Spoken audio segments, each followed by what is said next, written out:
सबको प्रणाम और सुप्रभात। हेलो दोस्तों, आप लोगों के बीच में उपस्थित हूँ फिर से लेकर वही विषय वस्तु, वही दीवाना दिल, मस्ताने आप और परवाना हमारा सब्जेक्ट जिसका नाम है लॉ। आज हम लोग स्टार्ट करने वाले हैं एक बहुत ही तगड़ा चैप्टर, एक कंसेप्चुअल चैप्टर जिसका नाम है द नेगोशिएबल इंस्ट्रूमेंट्स एक्ट 1881। और हमेशा की तरह हम इस चैप्टर की, इसकी एक एक कंसेप्ट की बारीकियों में जाएंगे, उसकी तह तक जाएंगे, चीर फाड़ करेंगे, है ना, शब्दों की, कंसेप्ट की, एग्जाम्पल्स की, रियल लाइफ एग्जाम्पल्स की, and we will come out with glory. चलो भाई, so it's my privilege to have been bestowed upon this opportunity to teach all of you. तो स्टार्ट करते हैं द नेगोशिएबल इंस्ट्रूमेंट्स एक्ट 1881। देखो जी, सबसे important होता है एक्ट का नाम समझना, है ना। अगर आपको एक्ट का नाम ही समझ में आ गया तो फिर और कुछ करने की जरूरत ही नहीं है। सर और कुछ करने की जरूरत नहीं है मतलब ये है कि अगर नाम समझ में आ जाए ना तो अंदर का कंसेप्ट मोटा मोटा तो वैसे ही समझ में आ जाता है, तो एक्स्ट्रा एफर्ट्स नहीं लगाने पड़ते। और कुछ नहीं करना है, मतलब करना तो बहुत कुछ है, लेकिन वो जो अलग से एक्स्ट्रा एफर्ट लगाने पड़ते हैं वो नहीं लगाने पड़ते। क्यों? क्योंकि नाम से कंसेप्ट आधी तो अपने आप क्लियर हो जाती है।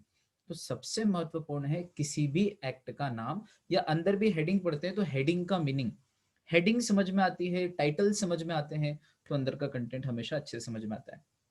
तो always make it a point कि कुछ भी पढ़ो, कोई लॉ पढ़ो, कोई थ्योरी सब्जेक्ट पढ़ो, या जीवन में कुछ भी कोई भी किताब पढ़ो, first get yourself very well acquainted with the title, with the headings, etc., so that the content therein becomes relatively easier for you to understand. ठीक है बच्चों, चलो भाई, तो अब हम इस एक्ट का नाम समझते हैं। नाम क्या है? The negotiable instruments act 1881। समझते हैं। तो कितने वर्ड है इसमें? पहला वर्ड है नेगोशिएबल, दूसरा इंस्ट्रूमेंट्स, और तीसरा एक्ट। एक्ट तो पता ही है, एक्ट मतलब अधिनियम, कानून। नेगोशिएबल और इंस्ट्रूमेंट का क्या मीनिंग है, यहां से अपन स्टार्ट करते हैं। देखो, एक चीज जो बच्चों आपको ध्यान रखनी है वो ये है कि नेगोशिएबल का एन, इंस्ट्रूमेंट्स का आई और एक्ट का ए, ये हमेशा कैपिटल लिखना। इंडियन कॉन्ट्रैक्ट एक्ट में इंडियन का आई, कॉन्ट्रैक्ट का सी और एक्ट का ए कैपिटल लिखना। ऐसे किसी भी एक्ट में जब एक्ट का नाम लिखो ना, तो जो पहला वर्ड होगा, पहला वर्ड, उसका पहला लेटर कैपिटल होता है। लेकिन एक्ट के नाम में जितने वर्ड होंगे हर वर्ड का पहला लेटर कैपिटल होगा, एक्सेप्ट द प्रीपोजिशंस ऑफ, इन वगैरह। अगर ऐसा कुछ आता है तो वो तो ठीक है, अदरवाइज जो भी एक प्रॉपर वर्ड आएगा वो आपको पहला लेटर कैपिटलाइज करना है। ठीक है, जैसे एक एग्जांपल देता हूँ आपको। एक बड़ा सा एक्ट है हमारे यहाँ पर जिसका नाम है कोफेपोसा, COFEPOSA, कोफेपोसा। अब इसको कैसे लिखेंगे? तो इसका पूरा नाम है conservation of foreign exchange and prevention of smuggling activities act. तो एक्ट का नाम है कोफेपोसा एक्ट।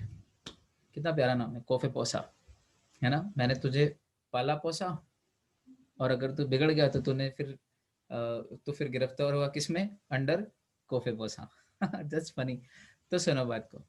तो नेगोशिएबल इंस्ट्रूमेंट्स एक्ट का नेगोशिएबल का एन, इंस्ट्रूमेंट का आई कैपिटल, एक्ट का ए कैपिटल। उसी तरह कोफेपोसा में सी।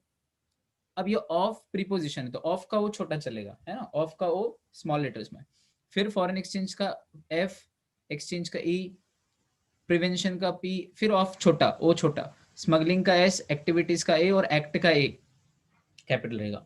अब ऐसा क्यों करते हैं? ऐसा इसलिए करते हैं क्योंकि किसी भी एक्ट का नाम प्रॉपर नाउन होता है। क्या होता है? प्रॉपर नाउन होता है। और प्रॉपर नाउन, उसके अंदर का एक एक वर्ड प्रॉपर नाउन ही है, पूरा एक्ट का नाम प्रॉपर नाउन है। इसलिए प्रॉपर नाउन का first letter is always capitalized. ठीक है, अच्छा ये तो फिर कौन बताएगा? भाई इंग्लिश का टीचर ही बताएगा ना। वो लॉ का टीचर जो इंग्लिश का भी टीचर हो वो बता सकता है ये बात आपको।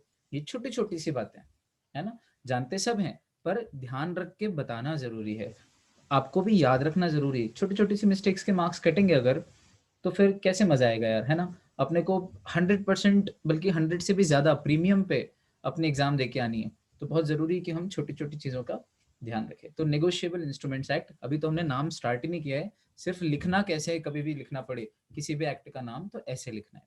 अब हमारे एक्ट का नाम है नेगोशिएबल इंस्ट्रूमेंट्स एक्ट। तो भाई 3 वर्ड है, पहला वर्ड है नेगोशिएबल। देखें, अब अपन नॉर्मल लिख रहे हैं, है ना, एक्ट का नाम नहीं लिख रहे हैं, अपनी पढ़ाई के हिसाब से लिखना स्टार्ट कर रहे हैं। पहला वर्ड है नेगोशिएबल। नेगोशिएबल का अर्थ होता है ट्रांसफरेबल। ट्रांसफरेबल। इंस्ट्रूमेंट्स, इंस्ट्रूमेंट्स शब्द का क्या अर्थ है? इंस्ट्रूमेंट शब्द का अर्थ है लीगल रिटन डॉक्यूमेंट, या अलग शब्दों में कहें तो written document, written documents having legal value. ठीक, बहुत मजे की बात है। हाँ, नेगोशिएबल इंस्ट्रूमेंट। एक्ट तो आपको पता ही है, एक्ट शब्द का क्या अर्थ है? एक्ट का अर्थ है कानून, इनैक्टमेंट। इनैक्टमेंट बोलो, लॉ बोलो, है ना, एक ही बात है। अब देखो, तो भारत में कानून है 1881 का, जिसका नाम है नेगोशिएबल इंस्ट्रूमेंट्स एक्ट, जिसमें नेगोशिएबल का अर्थ है ट्रांसफरेबल और इंस्ट्रूमेंट का अर्थ है एक written document having legal value, यानी लीगल रिटन डॉक्यूमेंट। तो नेगोशिएबल इंस्ट्रूमेंट मतलब ट्रांसफरेबल लीगल रिटन डॉक्यूमेंट, और उनका जो एक्ट है वो है नेगोशिएबल इंस्ट्रूमेंट्स एक्ट। अब सर ये सब चीजों को समझाओ, नाम आप समझा रहे हो तो बहुत अच्छे से समझाओ। तो देखो, ट्रांसफरेबल मतलब which can be transferred from one person to another, इसके अंदर एबल सफिक्स लगा हुआ है, एबल इज द सफिक्स। और ट्रांसफर मतलब एक व्यक्ति से दूसरे व्यक्ति को जाना। तो ट्रांसफर और एबल यानी कि एबल यानी सके और ट्रांसफर यानी एक व्यक्ति से दूसरे को। तो एक व्यक्ति से दूसरे व्यक्ति को जो दिया जा सके उसे कहेंगे ट्रांसफरेबल। तो ट्रांसफरेबल और उसका सिनोनिम है, उसका एग्जैक्टली वर्ड मीनिंग है नेगोशिएबल। तो नेगोशिएबल मतलब वो जिसे एक व्यक्ति से दूसरे व्यक्ति को दिया जा सके। ठीक, बहुत अच्छा। इंस्ट्रूमेंट का क्या अर्थ है? तो इंस्ट्रूमेंट यानी कि वो जो हम गिटार बजाते हैं, it's a musical instrument. Piano बजाते हैं, म्यूजिकल इंस्ट्रूमेंट। हारमोनियम बजाते हैं, म्यूजिकल इंस्ट्रूमेंट। वो शाहरुख खान, राज आर्यन, दुनिया में कितनी है नफरतें फिर भी दिलों में है चाहते, है ना, वायलिन बजाता है, it is also a musical instrument. भाई this pen is a writing instrument. Instrument, brush is a painting instrument. तो there are a lot of instruments in the world. तो इंस्ट्रूमेंट शब्द के क्या मायने हैं? इंस्ट्रूमेंट शब्द के यहाँ मायने हैं a legal written document, a document having legal value. और वहां मायने हैं anything which is helpful in doing a particular task. देखो, दो वर्ड, एक वर्ड दो मीनिंग। इंस्ट्रूमेंट यहां मायने हैं लीगल रिटन डॉक्यूमेंट, और वहां मायने हैं anything with the help of which a particular task is done, an instrument, है ना। तो यहां हम कौन सा अर्थ लगा रहे हैं लॉ की लैंग्वेज में? इंस्ट्रूमेंट यानी लीगल रिटन डॉक्यूमेंट। तो अब देखो, लीगल डॉक्यूमेंट हैविंग वैल्यू या written document having legal value. तो मुझे बताना बच्चों, क्या ओनरशिप डॉक्यूमेंट्स, ओनरशिप डॉक्यूमेंट्स किसकी ओनरशिप? प्रॉपर्टी, इमूवेबल प्रॉपर्टी, क्या वो रिटन डॉक्यूमेंट है? मेरे मकान के रजिस्ट्री के कागज, सिंपल शब्दों में रजिस्ट्री मतलब मेरे ओनरशिप का दस्तावेज, ownership document of my property. तो मकान की रजिस्ट्री का जो कागज है, क्या वो इंस्ट्रूमेंट की डेफिनेशन में आएगा? अगर मैं पूछूं आपसे इंस्ट्रूमेंट कह सकता हूं कि नहीं, तो आप कहोगे हाँ sir, it is an instrument.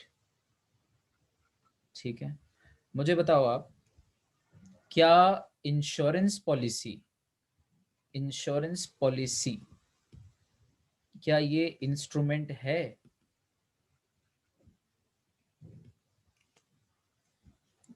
Instrument है। It is a written document. हाँ रिटन डॉक्यूमेंट है, it has a legal value. अगर इंश्योरेंस कंपनी पैसा नहीं दे तो कोर्ट में जा सकते हैं। It has a legal value, law की निगाह में इसकी कीमत है, तो वो भी इंस्ट्रूमेंट है। इसका मतलब सर इंस्ट्रूमेंट से हम घिरे हुए हैं बहुत सा। इवन कंपनी का share certificate is an instrument. Instrument शब्द पे आना, सिर्फ इंस्ट्रूमेंट शब्द पे। अ document having legal value, return भी है, डॉक्यूमेंट भी है, उसकी लीगल वैल्यू भी। अब वो share certificate is the proof कि आपके पास किसी कंपनी के इतने शेयर्स हैं जितने उसमें मेंशन्ड है। इसका मतलब वो भी इंस्ट्रूमेंट है। अच्छा, अब जब हम शेयर बेचते हैं तो वो डॉक्यूमेंट भी उसको देते हैं, शेयर सर्टिफिकेट भी, तो वो नेगोशिएबल भी है क्योंकि ट्रांसफर कर रहे हैं। शेयर ट्रांसफर होता है, एक व्यक्ति ने 100 शेयर खरीदे, बाद में रामलाल को बेच दिए, तो शेयर ट्रांसफर किए तो शेयर सर्टिफिकेट भी ट्रांसफर करेगा, तो वो ट्रांसफर भी तो कर सकते हैं, मतलब ट्रांसफरेबल भी है। और return document having legal value भी है, मतलब क्या इंश्योरेंस पॉलिसी, क्या शेयर सर्टिफिकेट, क्या प्रॉपर्टी के कागज, ये सब नेगोशिएबल इंस्ट्रूमेंट हैं, तो इस डेफिनेशन में तो क्वालिफाई कर रहे हैं। लेकिन यही तो उलझा के सुलझाना था कि ये सब नेगोशिएबल इंस्ट्रूमेंट होने के बावजूद भी इस एक्ट में कवर नहीं होते, इस एक्ट के द्वारा गवर्न नहीं होते। सिर्फ शाब्दिक तौर पे अगर इस एक्ट के नाम का अर्थ किया जाएगा तो फिर इतने सारे डॉक्यूमेंट्स हैं जो नेगोशिएबल इंस्ट्रूमेंट बन जाएंगे। और आप पूछोगे कि हाँ सर आपने नेगोशिएबल बोला, आपने इंस्ट्रूमेंट बोला, और दोनों को आप जोड़ दें कि नेगोशिएबल इंस्ट्रूमेंट, तो फिर तो इंश्योरेंस पॉलिसी भी नेगोशिएबल इंस्ट्रूमेंट है, फिर तो शेयर सर्टिफिकेट भी नेगोशिएबल इंस्ट्रूमेंट है, बिल ऑफ लैंडिंग भी है, वार फिंगर सर्टिफिकेट भी है, रेलवे रिसीट भी है, प्रॉपर्टी के दस्तावेज भी है, रजिस्ट्री भी एक से दूसरे व्यक्ति के नाम पे की जा सकती है प्रॉपर्टी बेच के, और कागज उसके हाथ में सौंप दिए जाते हैं।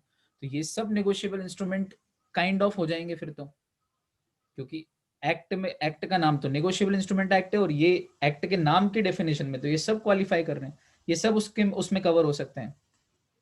ये प्रश्न आपका जायज था, मैंने बिना पूछे उठाया ये प्रश्न। तो अब इसका सुलझन दो ना सर, इसको सुलझाओ कि फिर हम क्या पढ़ने वाले हैं, इस एक्ट में कौन से नेगोशिएबल इंस्ट्रूमेंट्स की बात की। तो बच्चों बात किनकी की उन पे बात करेंगे। देखो एक्चुअल में है ये कि क्या प्रॉपर्टी डॉक्यूमेंट्स के लिए, सुनना, क्या प्रॉपर्टी डॉक्यूमेंट्स के लिए कोई स्पेशल एक्ट है, स्पेशल एक्ट है, क्वेश्चन मेरा। तो जवाब आया हाँ, there is a transfer of property act 1882, there is a stamp act, registration act property documents के लिए, उसको गवर्न करने के लिए। ठीक है, क्या इंश्योरेंस के डॉक्यूमेंट्स के लिए, इंश्योरेंस डॉक्यूमेंट्स तो भी इस डेफिनेशन में क्वालिफाई हो रहे हैं, क्या उनके लिए कोई स्पेशल एक्ट है। हाँ है, उनके लिए इंश्योरेंस एक्ट है हमारे देश में, अलग अलग प्रकार के जो लाइफ इंश्योरेंस हैं उनके लिए।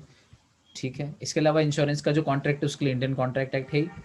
चलो तीसरा, क्या शेयर सर्टिफिकेट के लिए कोई कानून है, स्पेशल एक्ट है। हाँ है, there is a special act which is companies act.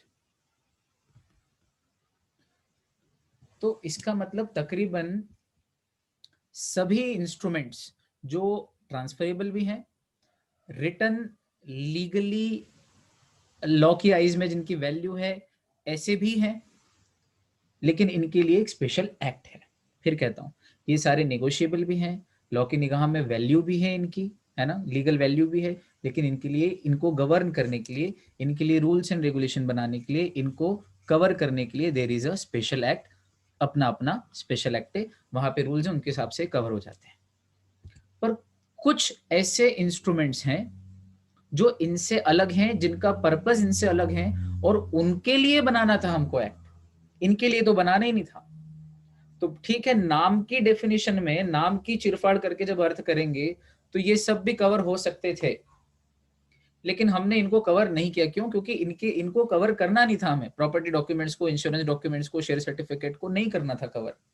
हमें कवर करना था किन्हीं 3 अलग तरह के डॉक्यूमेंट्स को, जो लीगली लॉ के आइज में, मतलब लॉ की निगाह में, लॉ के कंटेम्पलेशन में जिनकी वैल्यू भी है, जो रिटर्न भी है, और जो बहुत ज्यादा चलन में भी है, जो बिजनेस को ईज देते हैं, जो बिजनेस को कॉम्प्रिहेंड करते हैं, जो बिजनेस को सिंप्लीफाई करते हैं, जो बायर और सेलर के बीच में ट्रांजैक्शंस होने देने को हेल्प करते हैं।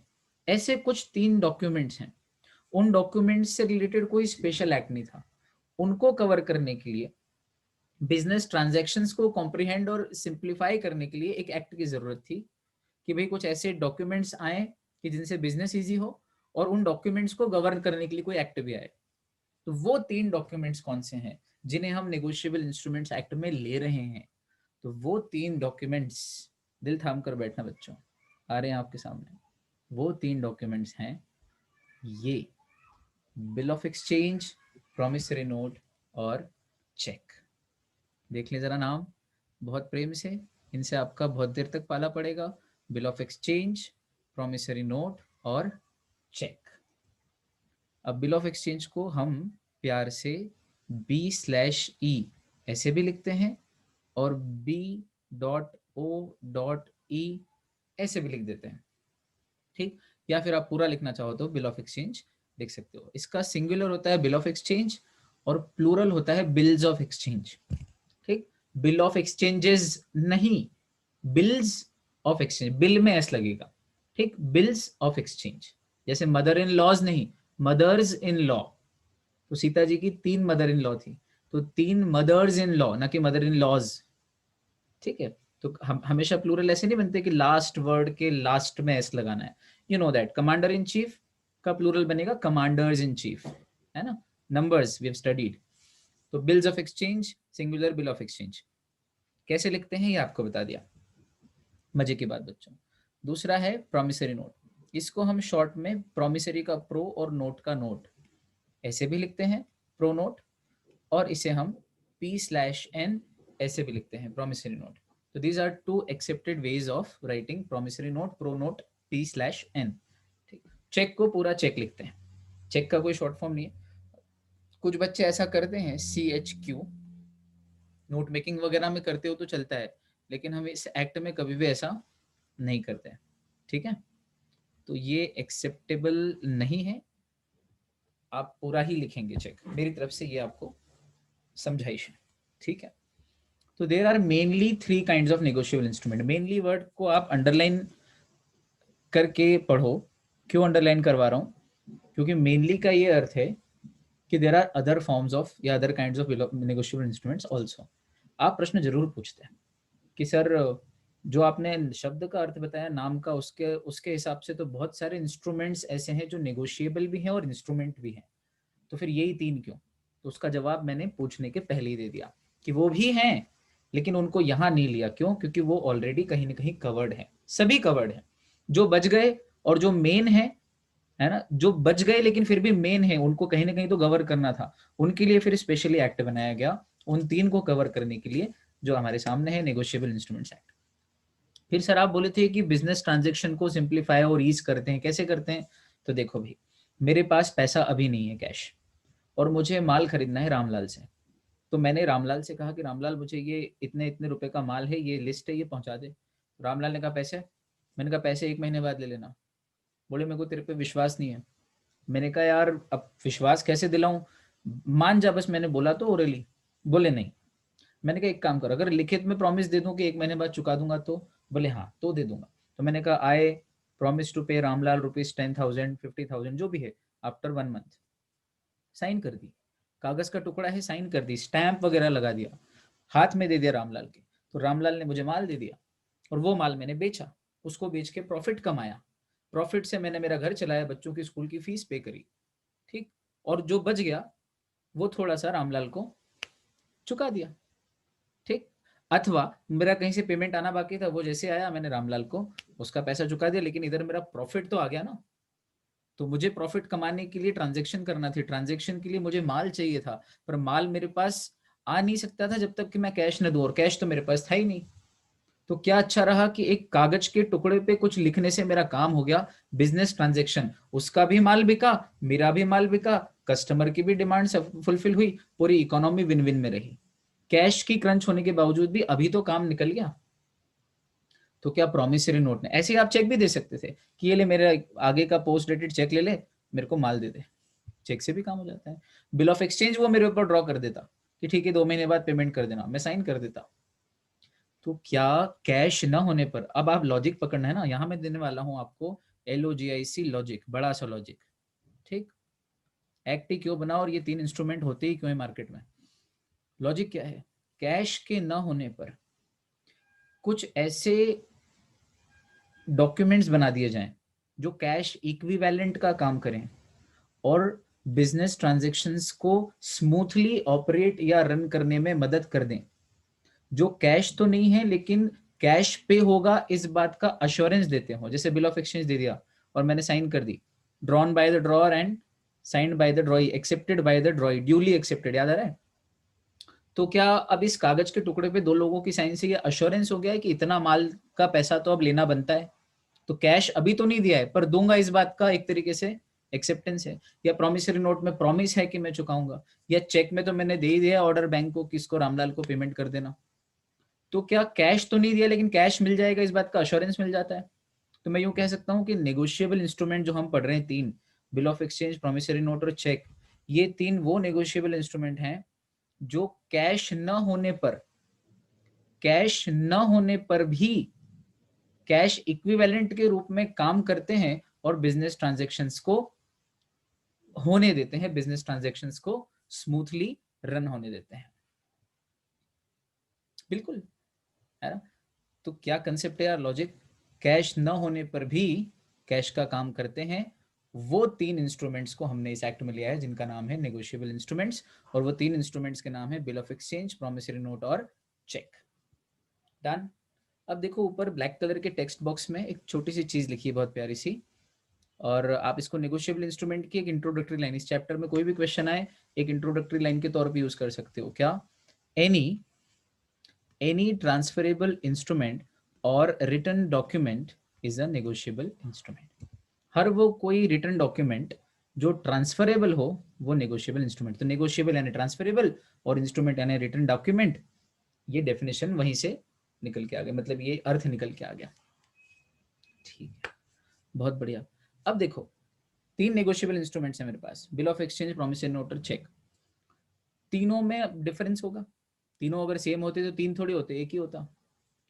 तो तीनों में डिफरेंस तो है, पर क्या कुछ कॉमन एलिमेंट्स भी है तीनों में? हाँ, कुछ कॉमन एलिमेंट्स भी है, समझाता हूं, पढ़ने के हवाले। देखो भाई, अगर मैं आपसे कहूं कि there are 3 kinds of human beings, 3 kinds of human beings, male, female and तीसरी प्रजाति आप जानते हो, हिंदी में हम कहते हैं पुरुष, स्त्री और नपुंसक। तो हम इन्हें क्या कहें, LGBTQ लिख देते हैं। आजकल ये शब्द चलता है, सम्मान के साथ ज़्यादा बेहतर है। 3 तरह के ह्यूमन, इन सबको एक ही कैटेगरी में डाल दिया हमने, 3 कैटेगरी कर दी। ज़्यादा तो नहीं जानते, मेल, फीमेल, LGBT। क्या तीनों में अंतर है? अंतर तो बहुत सारे, पर क्या कुछ कॉमन पॉइंट बता सकते हो आपकी तीनों में? हाँ, ये तीनों में कॉमन पॉइंट्स हैं। हाँ, कॉमन पॉइंट तो बता सकते हो। क्या भाई? सब में कौन से, सब में 2 आंखें हैं, 2 eyes, 2 legs, 2 hands, 2 years, 1 mouth. Now that's symbolically great. हाँ, आप देखना, भगवान ने बहुत सारे जो महत्वपूर्ण अंग हैं वो 2-2 दिए हैं, है ना, लेकिन मुंह एक दिया भगवान ने। क्यों एक दिया? कि भाई कम खाओ और कम बोलो, है ना। 2 आंखें दी, अच्छे से पढ़ो किताबें। 2 पाँव दिए, खूब घूमो। 2 हाथ दिए, खूब काम करो। 2 कान दिए, सबकी बात खूब सुनो। मुंह एक दिया, थोड़ा कम खाओ और थोड़ा कम बोलो, वो एक ही दिया। सिंबॉलिकली देखो भगवान ने बॉडी बनाई इंसान की। अच्छा, ये मेल में, फीमेल में नॉट डिफाइंड जो है LGBTQ, क्या कहें उनके बारे में? कोई बुरे नहीं, अच्छे बुरे, I don't have any opinion, है तो है। तो ये 3 तरह के जो इंसान हैं, ये ह्यूमन बीइंग के काइंड है, ह्यूमन बीइंग के काइंड है। मैं जो बता रहा हूँ बहुत रिलेट करेगा आगे, है ना, चीज को कंसेप्चुअली समझने में, जानबूझ के बता रहा हूँ।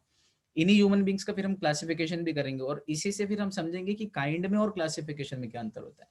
वैसे तो आसान है। तो भाई कुछ चीजें कॉमन भी हैं, लेकिन अंतर आपको पता ही है, अंतर भी बहुत सारा है ना। तो जब उसी तरह से अब इन ऑन द सेम लाइंस देखना है, इसको इक्वेट करना, कॉरस्पॉन्डिंग एंगल बनाना, ज्योमेट्री का इक्वेट करना, सेम रहेंगे। There are 3 kinds of negotiable instruments. कौन सा? तो बोले bill of exchange, promissory note और चेक। अब इन तीनों में कुछ कॉमन पॉइंट है क्या? हाँ, कॉमन पॉइंट है। जैसे ये तीनों ही रिटर्न होते हैं, जैसे ये तीनों ही साइंड होते हैं, जैसे पार्टीज तीनों पे सर्टन होती है, और भी बहुत सारी सिमिलैरिटीज हैं। तो मैं कह सकता हूँ कि तीनों प्रकार के इंस्ट्रूमेंट अलग अलग हैं। एक अगर एक ही होते तो फिर तो 3 प्रकार के होते ही नहीं, एक ही होता। मतलब 3 है, मतलब तीनों में कुछ अंतर तो है।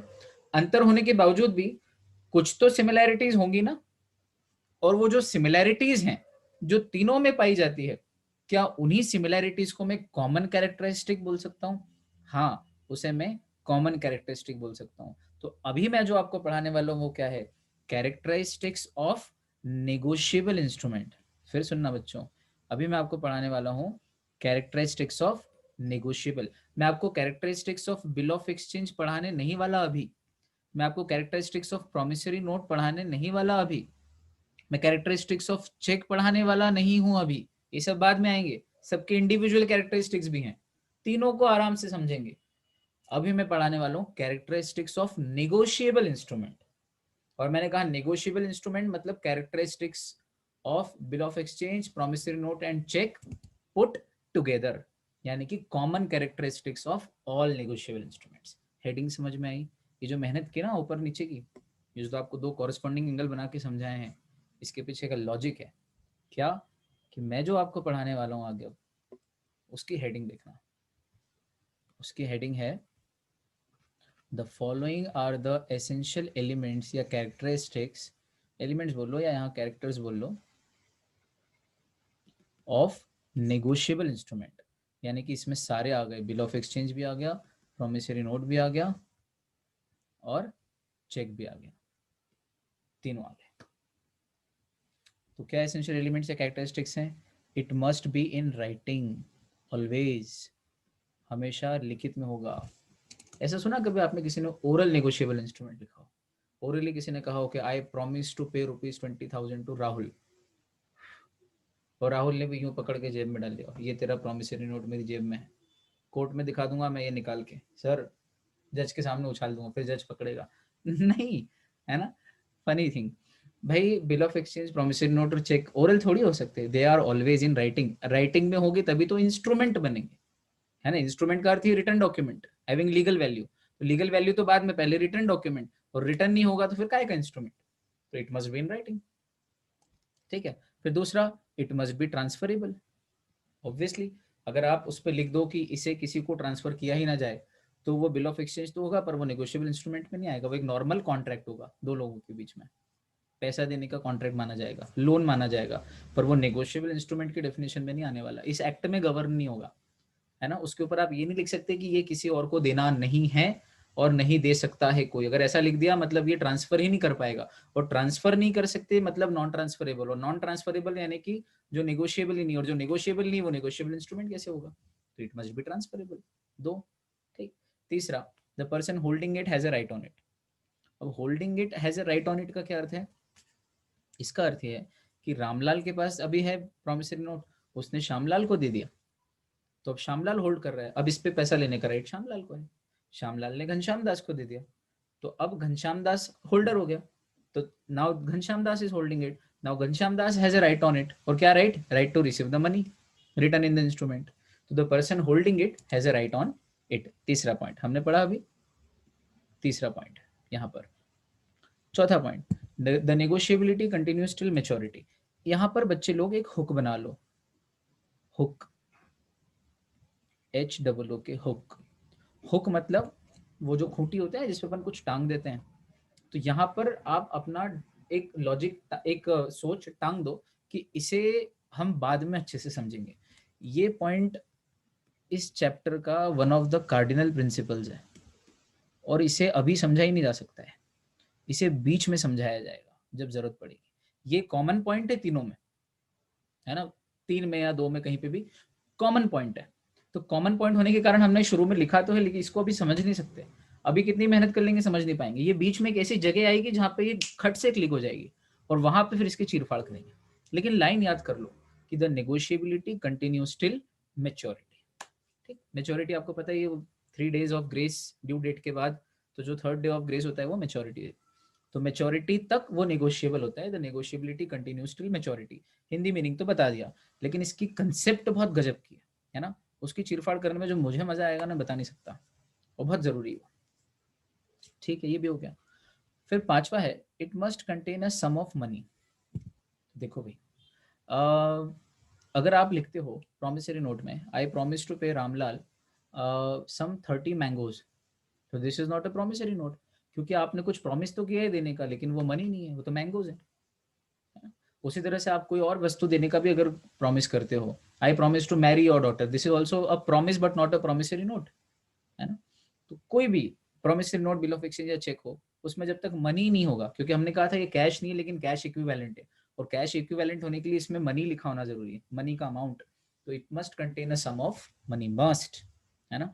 और आखिरी है, इट मस्ट बी साइंड। क्या बात है, देखो भाई, साइन की तो वैल्यू है यार, साइन ही ना हो किसी डॉक्यूमेंट पे तो क्या आप उसको लीगली वैलिड मानोगे? अब मैं कह रहा था it should have a value in the eyes of law, तो ये तो वो इंस्ट्रूमेंट है, और लॉ की निगाहों में किसकी वैल्यू है? लॉ की निगाहों में सिर्फ और सिर्फ साइन डॉक्यूमेंट की वैल्यू है, साइन डॉक्यूमेंट। तो आपसे निवेदन है बच्चों कि कॉपी के लास्ट पन्ने पे जो आप साइन की प्रैक्टिस किया करते हो ना, है ना, ऐसी करूं कि ये सौरभ, ये ऐसी करूं, या यार सरनेम लगा दूं अपना सौरभ बढ़ जाती है, ऐसी करूं, नहीं दादा, साइन की प्रैक्टिस कहीं पे भी नहीं। कोई प्रैक्टिस होती है कि साइन की? एक साइन अब तक तो आपकी तैयार हो गई होगी, है ना, और आपका सिग्नेचर तो ऑटोग्राफ बनने की तैयारी पे है, समझ रहे हो, है ना। तब तक काम करना जब तक आपका सिग्नेचर ऑटोग्राफ नहीं बन जाए। तो अपने साइन को, जो कि भविष्य का ऑटोग्राफ है, उसको संभाल के रखो, चाहे जहाँ करते मत फिरो। रिमेंबर हेरा फेरी, वहां पर क्या होता है कि वो Sunil Shetty, if you have in your memory that scene, है ना, वो खाली कागज लेके आता है शाम, और वो बोलता है कि इस पे साइन कर दो। तो वो बोलता है बाबू भैया मैं साइन नहीं करूंगा, तो बाबू भैया ऐसे कुछ होता है, तो वो कहता है कि कर दे साइन। तो वो खाली कागज पे साइन करता है सुनील शेट्टी, तो करने जाता है, उसके पहले गाना बजता है, गोलमाल है भाई सब गोलमाल है ना। तो वो गोलमाल क्या है, कुछ नहीं, वो साइन तो कर देता है, बाद में वो उसको एनओसी, उसके अंदर कुछ भी अपने हिसाब से लिख के एनओसी लिख के नौकरी तब्बू को मिल जाती है। इसका मतलब साइन की वैल्यू है भाई। तो साइन करो, जहां जरूरी वहां करो, जहां नहीं जरूरी वहां बिल्कुल मत करो। ठीक है, तो अभिप्राय ये है कहने का बच्चों कि निगोशिएबल इंस्ट्रूमेंट बनाओगे वहां तो साइन करना पड़ेगी, और अगर साइन ही नहीं है, किसी ने कितना ही सब कुछ लिख दिया हो, अपने हैंडराइटिंग में भी लिख दिया हो कि मैं रामलाल को 50,000 रुपये देने का प्रॉमिस करता हूँ, लेकिन अगर नीचे साइन नहीं की है, तो it is not a valid negotiable instrument. चाहे बिल ऑफ एक्सचेंज हो, प्रोमिसरी नोट हो या चेक हो, साइन तो तीनों में compulsory. These are common elements जो सब में लगते हैं, है ना, ऑलमोस्ट सब में लगते हैं। वो एक नेगोशिएबिलिटी, कंटिन्यूस टिल मैच्योरिटी, वो सिर्फ चेक में नहीं लगता, वो वाला पॉइंट बिल और प्रोमिसरी नोट में लगता है, चेक में नहीं लगता है। बाकी तो बचे हुए सारे पॉइंट्स सब में ही, तीनों में ही लगते हैं। तो ये कॉमन कैरेक्टरिस्टिक्स हैं या common elements of negotiable instruments हैं। क्या कंसेप्चुअली समझ में आ रहा है यार? बहुत अच्छा बच्चों। चलो भाई आगे बढ़ रहे हैं। ये तगड़ा चैप्टर है, ये आपको लगेगा इजी, लेकिन ये है नहीं, अच्छे अच्छों की हवा निकल जाती है। अभी तो बहुत इजी लग रहा है सब, आगे चीजें कठिन आएंगी, तब ज्यादा मजा आएगा। चलो, अब अगली हेडिंग है presumptions as to negotiable instruments. तो नेगोशिएबल इंस्ट्रूमेंट्स को लेके कुछ प्रिजम्पशंस हैं। अब देखो, प्रिजम्पशन शब्द का अर्थ का क्या होता है? हमेशा की तरह शब्द की चीरफाड़ करेंगे पहले। What do you mean by presumption? तो दो शब्दों से मिलकर बनाए, प्री प्लस एजम्पशन। प्री का क्या अर्थ है? प्री यानी पहले से, एजम्पशन यानी कि कुछ मान लेना या मानकर चलना, है। मानकर चलना मतलब, भाई मैं तो, जैसे कोई सुंदर लड़की है तो क्लास के अधिकतर लड़के मान के चलते हैं कि घमंडी होगी, तो प्री यानी पहले से ही मानकर चल रहे हैं कि भाई घमंडी होगी। अब वो जरूरी थोड़ी कि हो यार, हर सुंदर लड़की घमंडी हो ये जरूरी नहीं है, है ना। हो सकता है आप बात करो, अप्रोच करो और आपका ही मामला सेट हो जाए one same goes with a boy, कोई हैंडसम है, डूड सा लड़का है, लड़की को क्रश है उसके ऊपर, वो कैसे बोलूं यार, ये तो बहुत माचो मैन है एकदम, और इसकी तो बहुत सारी गर्लफ्रेंड ऑलरेडी होगी। हो सकता है बहुत पोलाइट हो, बहुत नाइव हो, एकदम भोला भाला, और इस तरह के किसी भी कामकाज में आज तक नहीं। You try first and may be he will say yes. पहली बात तो मैं मना ही करता हूँ ये सब कुछ करने का, पहले भी मैंने आपसे कहा है जब तक पढ़ो तब तक इन सब में न पढ़ो, और मेरी तरफ से कोई एनकरेजमेंट नहीं है, but this is a general example for you. तो प्री प्लस एजम्पशन, जो आप पहले से ही अज्यूम कर लो उसे कहते हैं प्रिजम्पशन। तो वो जब हम संधि करते हैं, दो प्रीफिक्स को जोड़ते हैं वर्ड से, तो कई बार एक आध वर्ड गोल हो जाता है। तो प्री प्लस एजम्पशन का ए एस हट गया, तो प्री प्लस जम्पशन मीन्स प्रिजम्पशन, पहले से मान लेना।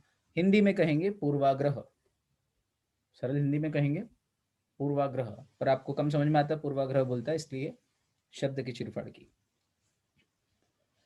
तो बच्चों नेगोशिएबल इंस्ट्रूमेंट्स को लेके कुछ पूर्वाग्रह हैं, कुछ पूर्व धारणाएं हैं। क्या है वो, जरा देख लें एक बार। देखो, पहली ये कि हर नेगोशिएबल इंस्ट्रूमेंट को मेड, एक्सेप्ट या एंडोर्स या ड्रॉ किया गया था फॉर कंसीडरेशन। मतलब कंसीडरेशन तो आपको पता ही है, quid pro quo, something in return, mutual give and take. तो देखो, पहला प्रिजम्पशन कि negotiable instrument was made for consideration, consideration वाला प्रिजम्पशन, मतलब लॉ ये मान के चलता है, इसका अर्थ ये है, सरल हिंदी में बोल रहा हूँ, लॉ ये मान के चलता है कि जब भी कोई नेगोशिएबल इंस्ट्रूमेंट बनाया गया था, से ये कागज का टुकड़ा है, इसके ऊपर ये स्टैंप लगाया, साइन की, यहाँ पे लिखा I promise to pay rupees 200 to Shyam, शाम को पे करूंगा, और ये साइन किसने की, राम ने। तो राम ने साइन की है कि मैं शाम को 200 रुपये पे करूंगा, एक डेट भी लिख दी इसे, ऑन फलाना फलाना डेट, स्टैंप वगैरह रजिस्टर सब कुछ करा लिया। तो अब मजे की बात यह है कि कौन किसको पैसे देने का प्रॉमिस कर रहा है, राम। किसको देगा पैसे, शाम को। तो राम शाम को दे रहा है कितने, 200 रुपये देने का प्रॉमिस। शाम ने राम को क्या दिया, ये तो लिखा ही नहीं है, ऐसा तो लिखा ही नहीं कि I promise to pay rupees 200 to Shyam because Shyam had sold me goods of rupees 200। तो बदले में कंसिडरेशन क्या है, ये तो लिखा ही नहीं है। तो लॉ बोलता है कंसिडरेशन प्रिज्यूम करके चलते हैं कि अगर राम शाम को 200 रुपये देने का प्रॉमिस कर रहा है प्रॉमिसरी नोट के अंदर, तो बदले में शाम ने भी कुछ तो भी तो दे ही रखा होगा, कुछ कंसिडरेशन तो होगा ही, तभी तो दे रहा है। कोई किसी को फ्री में थोड़ी प्रॉमिसरी नोट, बिल या चेक देता है। तो जब भी कोई नेगोशिएबल इंस्ट्रूमेंट ड्रॉ होता है, bill of exchange, promissory note या चेक, वो किसी कंसिडरेशन पे ही ड्रॉ या मेक या एंडोर्स होता है। मतलब बेसिकली उसको बनाना या ट्रांसफर करना जो भी होता है वो कंसिडरेशन पे ही होता है, ये प्रिजम्पशन है। अब देखो, ये बात गलत भी हो सकती है, हो सकता है कि श्याम ने राम से कुछ ना खरीदा हो, ये तो प्रिजम्पशन है, प्रिजम्पशन सही हो ये जरूरी नहीं है, प्रिजम्पशन गलत भी हो सकते हैं। जैसे अभी मैंने कहा लड़की को देख के आपको लगा कि ये घमंडी है, पर गलत भी तो हो सकता हूं मैं कि वो घमंडी ना हो। तो गलत तो मैं प्रूव होऊंगा बाद में, जब उसका नेचर पता लगेगा कि यार वो तो बहुत ही हैप्पी गो लकी है, चिल्ड आउट लड़की है, तो लगा कि यार नहीं, माय प्रिजम्पशन वाज रॉन्ग। लेकिन ये तो जब मेरा प्रिजम्पशन डिस्प्रूव होगा तब, अभी तो प्रिजम्पशन प्रिजम्पशन की जगह रहेगा ना, जब तक मिलते नहीं है, बात नहीं करते हैं। उसी तरह से जब तक कोर्ट में डिस्प्रूव नहीं होता है कि नहीं नहीं कंसिडरेशन नहीं था, तब तक तो प्रिजम्पशन यही चलेगा कि कंसिडरेशन था। अब जब राम श्याम को पैसे नहीं दे पाता है और श्याम राम के खिलाफ कोर्ट में केस कर दे कि देखो सर ये प्रॉमिसरी नोट इसने बोला था 200 रुपए दूंगा, पर दिए ही नहीं, तो राम ने कहा कि सर इसने इसने मुझे कुछ भी नहीं दिया था, मैंने तो ऐसे ही जो है ऐसे ही लिख के दे दिया था टाइम पास के लिए, लेकिन बदले में इसने मुझे कुछ नहीं दिया था। वो तो ऐसे ही मैं चेक कर रहा था भाई कैसे बनते हैं प्रॉमिसरी नोट, एक आध बना के तो देखें, या ऐसे ही मैं तो इसको गिफ्ट देना चाहता था कि भाई इसकी शादी है तो इसको गिफ्ट के तौर पे एक प्रॉमिसरी नोट दे देंगे, जिस दिन पैसे आएंगे उस दिन इसको 200 रुपये दे देंगे। तो मैंने ऐसे टाइम पास के लिए कहा कि अभी नहीं है पैसे, ये ले मेरी तरफ से, तो प्रॉमिसरी नोट रख ले, बस तेरी शादी में 200 रुपये का प्रॉमिसरी नोट, जिस दिन आएंगे उस दिन कैश ले लेना। लेकिन बदले में इसने मुझे कुछ नहीं दिया है सर, तो ये तो कोर्ट में डिस्प्रूव होगा, है ना। फनी लग रहा है ना, बहुत एब्सर्ड लग रहा है, लेकिन ऐसा हो सकता है। भाई मैं किसी अपने फ्रेंड को जो है गिफ्ट के तौर पे, या ऐसे ही वो अच्छे नंबर लाया एग्जाम में मेरा कोई फ्रेंड, तो मैंने कहा ये ले मेरी तरफ से प्रॉमिसरी नोट, अभी कैश नहीं है, ये ले तेरे को 500 रुपये दूंगा मैं। बाद में मेरी इच्छा नहीं है देने की, मैं रिट्रैक्ट कर गया, मैं मुकर गया अपनी बात से, दोस्त ने कोर्ट में केस लगा दिया कि मेरे पास सबूत के तौर पे रिटर्न डॉक्यूमेंट है, नेगोशिएबल इंस्ट्रूमेंट एक्ट, मतलब इंस्ट्रूमेंट है मेरे हाथ में। मैंने कहा लगा दे कोर्ट में केस। बोले कोर्ट तो वैसे भी प्रिज्यूम करके चलता है कि मैंने तेरे को 500 दिए होंगे उधार, जब भी तो तूने मेरे नाम पे प्रोमिसरी नोट लिखा है। मैंने कहा ठीक है, कोर्ट के पास ये प्रिजम्पशन शुरू में रहेगा, अगर मैं सिद्ध कर दूं एविडेंसेस और विटनेस के आधार पे तो उनका प्रिजम्पशन टूट भी सकता है। तो प्रिजम्पशन है ना, ना अच्छा है ना बुरा है, लेकिन कुछ प्रिज्यूम करके तो चलना पड़ता है। तो ये लॉ ने पहले से प्रिज्यूम कर रखा है कि हर नेगोशिएबल इंस्ट्रूमेंट कंसिडरेशन पे ही ड्रॉ होता है, लेकिन लॉ इतना रिजिड नहीं है कि इस प्रिजम्पशन पे ही रहेगा। अगर आप प्रूव कर सकते हो एविडेंस और विटनेस से, तो लॉ इस प्रिजम्पशन को दरकिनार भी कर देता है, सेट असाइड भी कर देता है, इग्नोर भी कर देता है। 3 वर्ड है, set aside, ignore, gloss over, इस तरह से दरकिनार, साइड में रख देगा। प्रिजम्पशन समझ में आया? अब यही रूल लगाना कि प्रिजम्पशन होता है, फैक्ट नहीं होता है। फैक्ट ही कोर्ट में रखे जाते हैं, प्रिजम्पशन तो सिर्फ शुरुआती होते हैं। उसी तरह डेट वाला प्रिजम्पशन बोलता है कि हर नेगोशिएबल इंस्ट्रूमेंट पे जो डेट लिखी है वो उसी डेट पे बना था। अब आज 10 तारीख है और मैंने किसी प्रोमिसरी नोट पे आज की तारीख डाल दी 15, तो मैंने साइन तो आज की है, लिखा आज है, पर गलती से मैंने उसके ऊपर 10 तारीख डाल दी। तो अब बताइए क्या होगा? अब भाई बनाया तो आज है 10 तारीख को, है ना, और डेट मैंने 15 की डाल दी, या उल्टा वाइस वर्सा कर दो, मैंने लिखा 15 को ही पर डेट 10 डाल दी है। तो अब कोर्ट में जब ये डॉक्यूमेंट पेश किया जाएगा कि सर पेमेंट नहीं मिला और देखो ये 15 तारीख को ड्रॉ हुआ था और 15 तारीख से 3 महीने आज हो गए हैं, या 10 तारीख को ड्रॉ हुआ था और 10 तारीख को 3 महीने आज हो गए हैं, तो मैं बोलूंगा सर इसके ऊपर जो डेट लिखी है वो डेट गलती से गलत लिखा गई है, वो डेट 10 की जगह 15 होनी चाहिए थी, और अभी 15 से 3 महीने, इस महीने की 15 होने में 5 दिन बाकी हैं। तो कोर्ट बोलेगा भाई हम तो जो डेट लिखी वही मानेंगे। बोले सर लिखा ओरिजिनल में 15 तारीख को था मैंने, तो कोर्ट बोलेगा कि पर इंस्ट्रूमेंट पे जो डेट है हम तो उसको ही प्रिज्यूम करेंगे। तो मैंने सीसीटीवी कैमरा की फुटेज वगैरह निकाल के प्रूव कर दिया कि सर ये 10 तारीख को नहीं लिखा था, ये 15 को लिखा था, गलती से डेट 10 डल गई। तो अगर मैं कोर्ट का वो प्रिजम्पशन तोड़ दूं प्रूफ के साथ तो ठीक है, अदरवाइज पहला इंप्रेशन तो कोर्ट का ये रहेगा कि जिस भी नेगोशिएबल इंस्ट्रूमेंट पे जो डेट बेयर हो रही है, बेयर यानी उसके ऊपर लिखी हुई है, उसी डेट को वो बना था। कोर्ट पहला प्रिजम्पशन तो यही लेके चलता है। ठीक, तो अच्छा तीसरा है टाइम ऑफ एक्सेप्टेंस। तो हमने पहला पढ़ लिया presumption as to date, consideration, presumption as to date, और तीसरा presumption as to time of acceptance पे आते हैं। हर बिल ऑफ, देखो एक्सेप्टेंस वाला फंडा सिर्फ बिल ऑफ एक्सचेंज में लगता है, प्रोमिसरी नोट का एक्सेप्टेंस नहीं होता, चेक का एक्सेप्टेंस नहीं होता है, सिर्फ बिल ऑफ एक्सचेंज का होता है। तो ये जो तीसरा वाला पॉइंट है टाइम ऑफ एक्सेप्टेंस वाला, ये सिर्फ और सिर्फ किस पे लगता है? बिल ऑफ एक्सचेंज पे लगता है। और ये कहता है कि हर वो बिल ऑफ एक्सचेंज जो एक्सेप्ट हुआ है, जिसके ऊपर एक्सेप्टेंस किया है ड्रॉई ने, वो रीजनेबल टाइम पे और मेच्योरिटी के पहले ही एक्सेप्ट हुआ था। रूल ये है कि एक्सेप्टेंस हमेशा मेच्योरिटी डेट के पहले होना चाहिए, मेच्योरिटी डेट के बाद एक्सेप्टेंस करो तो वो वैलिड एक्सेप्टेंस नहीं है, ये रूल है।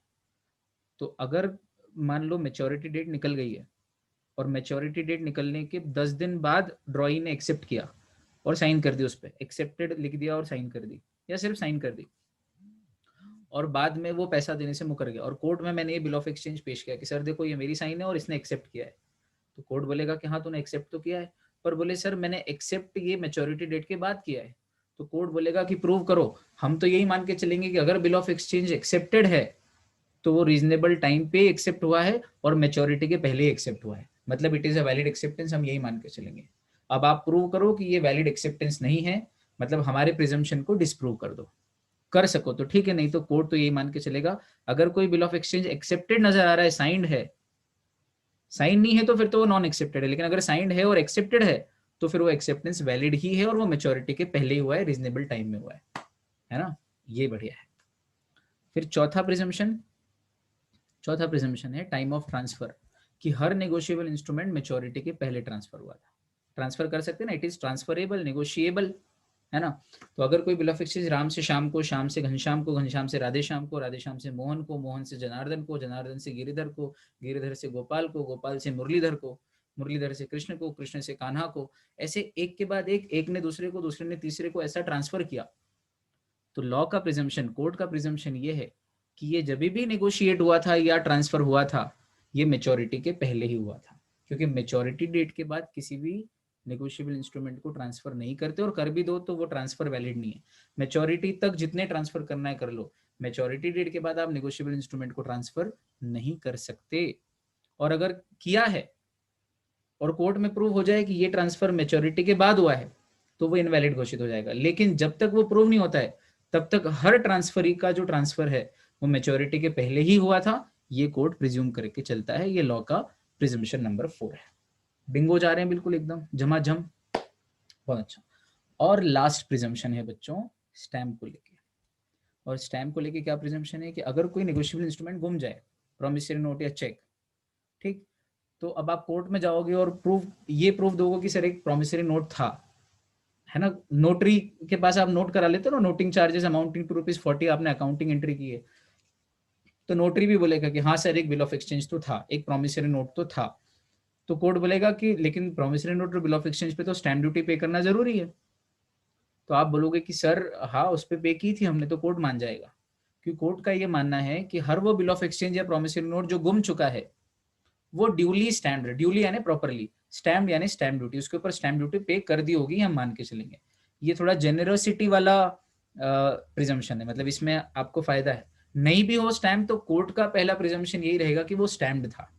अब अगर कोई सामने वाली पार्टी है जिसको पेमेंट नहीं करना है, वो ये प्रूव कर दे कि नहीं सर ये झूठ बोल रहा है, इसके पास जो बिल ऑफ एक्सचेंज था उस पर स्टैम्प ड्यूटी पे ही नहीं हुई थी, और जब स्टैम्प ड्यूटी पे ही नहीं हुई थी उसका मेरे पास सबूत है, उसका फोटो या और कोई एविडेंस विटनेस, और अगर ये प्रूव हो जाए कि उस पर स्टैम्प ड्यूटी पे नहीं हुई थी, तो फिर वो बिल ऑफ एक्सचेंज इनवैलिड हो जाएगा और उसका केस भी खारिज हो जाएगा। लेकिन प्राइमा फेसी फर्स्ट प्रिजम्पशन तो यही होता है कि अगर कोई बिल या प्रोमिसरी नोट गुम भी गया है तो वो जो गुमा हुआ बिल ऑफ एक्सचेंज है उस पर स्टैम्प ड्यूटी होगी, आपने स्टैम्प लगाया होगा, ऐसा कोर्ट का प्रिजम्पशन होता है। आया समझ? क्या तगड़ी कंसेप्ट है यार, है ना। तो ये हमारा इंट्रोडक्टरी लेक्चर, फर्स्ट लेक्चर, जिसमें हमको काफ़ी कुछ इट वाज क्वाइट डायडेक्टिक, है ना, इसमें बहुत सारी चीज़ें नई नई निकल के आई, हमको समझ में आई, प्रिजम्पशन समझ में आए, common elements of negotiable instruments, है ना, नेगोशिएबल इंस्ट्रूमेंट के कैरेक्टर्स या एलिमेंट्स हमको समझ में आए, 3 नेगोशिएबल इंस्ट्रूमेंट काइंड हमको समझ में आए कौन कौन से हैं, बिल, प्रॉमिसरी नोट, चेक कैसे लिखते हैं, एक्ट का नाम, एक्ट के नाम का अर्थ, नाम कैसे लिखते हैं, किसी भी एक्ट के नाम को कैसे लिखा जाता है, ये तमाम बातों पे चर्चा करने के बाद आज के लिए आपसे विराम लेता हूं। अगले सेशन में, अगली क्लास में फिर मुलाकात करूंगा। आपने बहुत प्रेम से सुना, अनुग्रहित हूं। तब तक के लिए bye bye, take care and keep smiling all of you. Thank you so much.